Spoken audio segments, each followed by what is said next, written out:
Anne of Avonlea, Chapter 23, Miss Lavendar's Romance.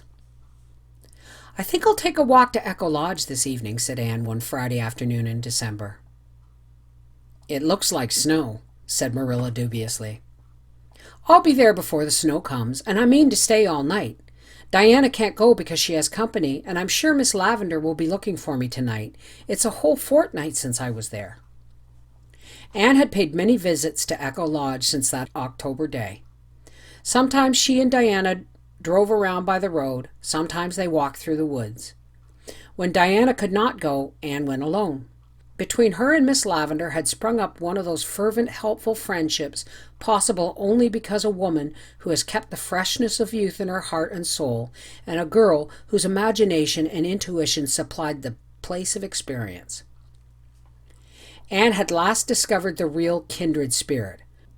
While into the lady's lonely sequestered life of dreams, Anne and Diana came with the wholesome joy and exhilaration of outer existence, which Miss Lavendar, the world forgetting, by the world forgot, had long ceased to share.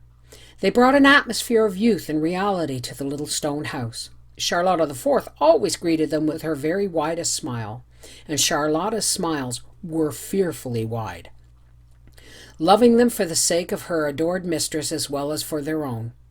Never had there been such hijinks held in the little stone house as were held there that beautiful late lingering autumn, when November seemed October over again, and even December aped the sunshine and hazes of summer.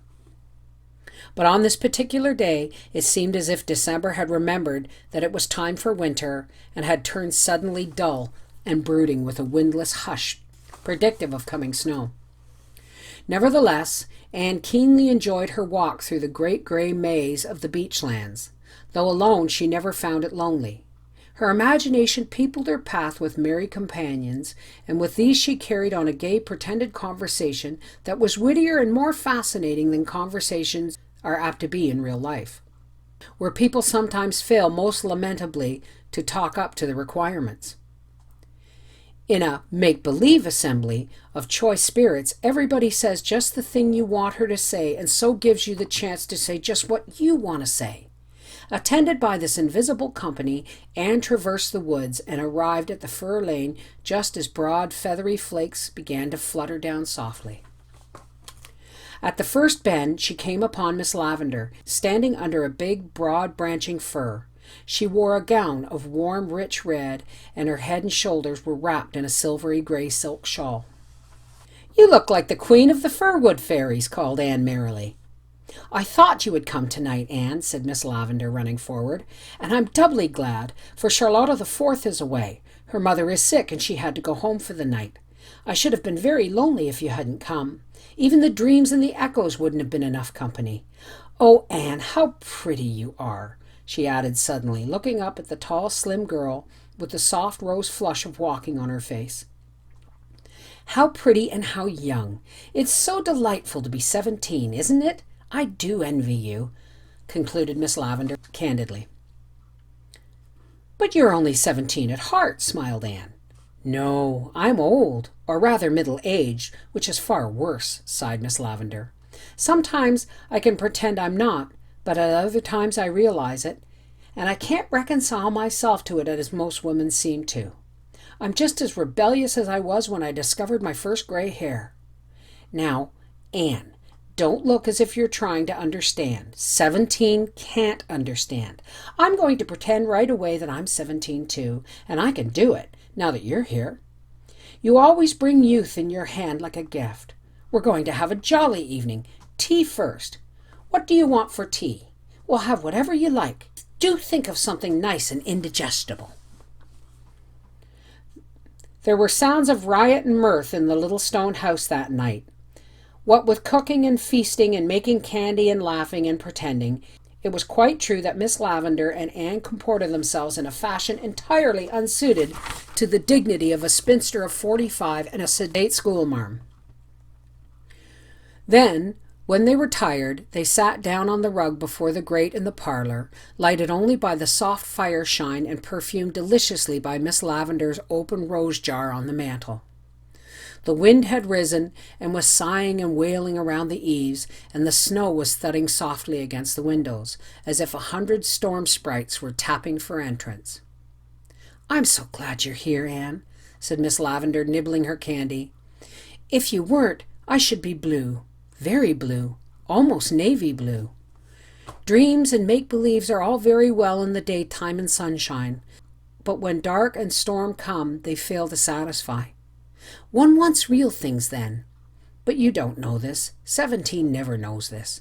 At 17, dreams do satisfy, because you think the realities are waiting for you further on. When I was 17, Anne, I didn't think 45 would find me a white-haired little old maid with nothing but dreams to fill my life." "But you aren't an old maid," said Anne, smiling into Miss Lavendar's wistful wood-brown eyes. "Old maids are born. They don't become."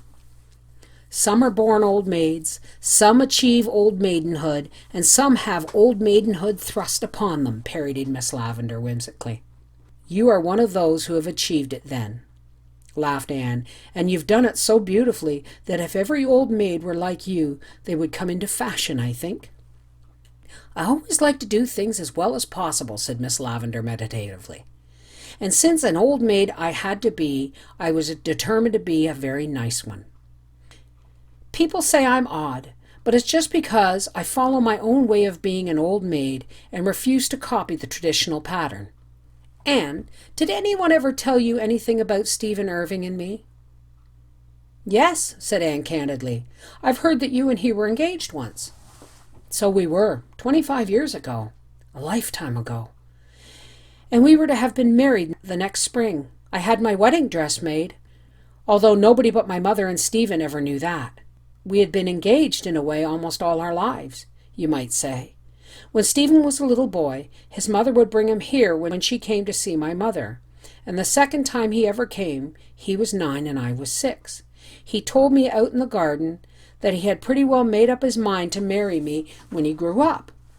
I remember that I said, 'Thank you,' and when he was gone, I told my mother very gravely that there was a great weight off my mind because I wasn't frightened any more about having to be an old maid."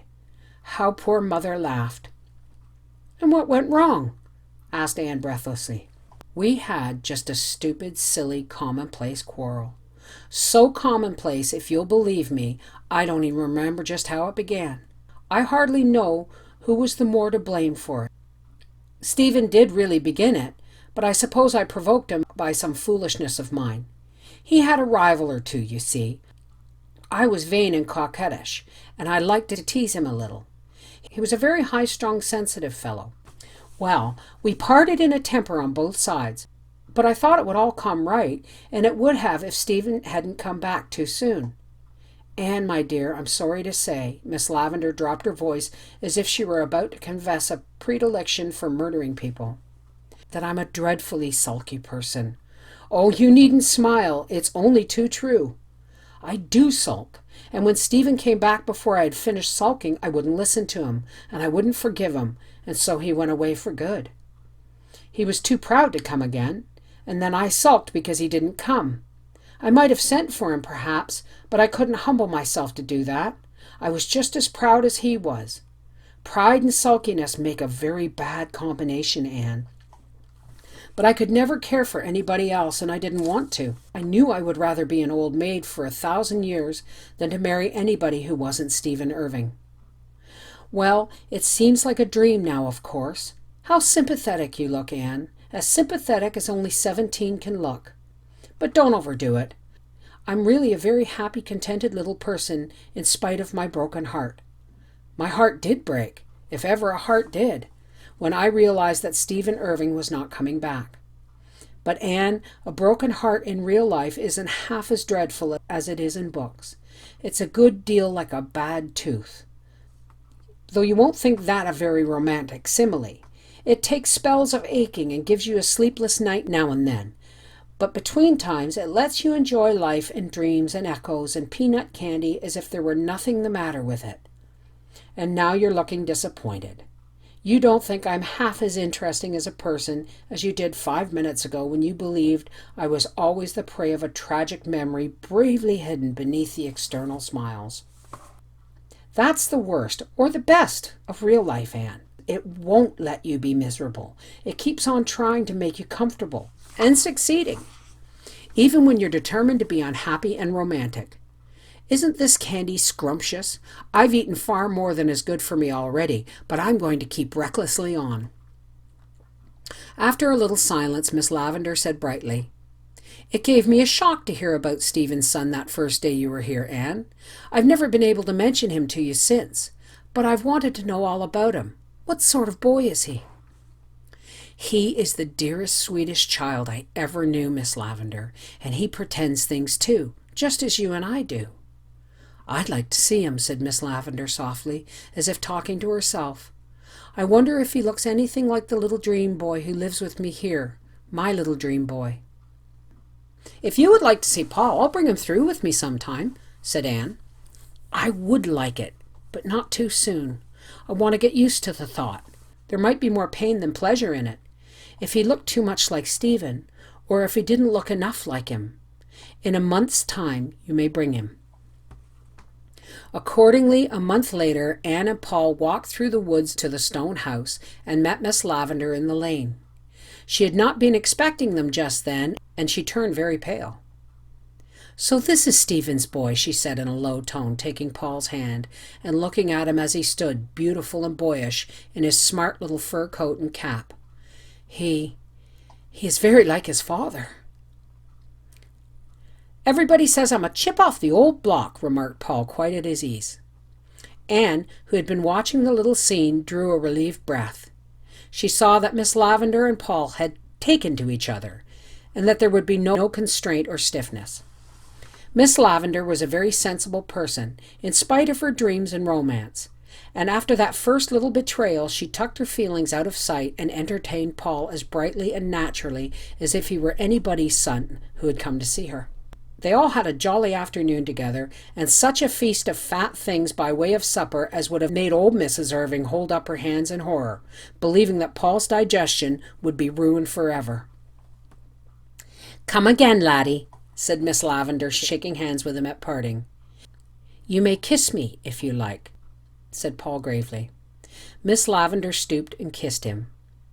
"How did you know I wanted to?" she whispered.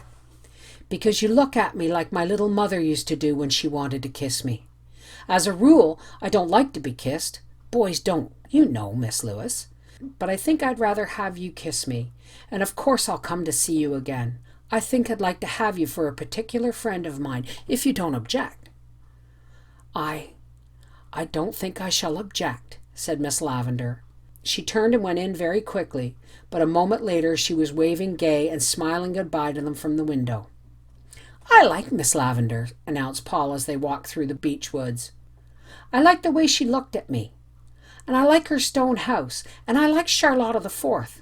I wish Grandma Irving had a Charlotta the Fourth instead of Mary Jo. I feel sure Charlotta the Fourth wouldn't think I was wrong on my upper story when I told her what I think about things. Wasn't that a splendid tea we had, teacher? Grandma says a boy shouldn't be thinking about what he gets to eat, but he can't help it sometimes when he's really hungry. You know, teacher. I don't think Miss Lavendar would make a boy eat porridge for breakfast if he didn't like it. She'd get things for him he did like, but of course Paul was nothing if not fair-minded. That mightn't be very good for him. It's very nice for a change, though, teacher. You know."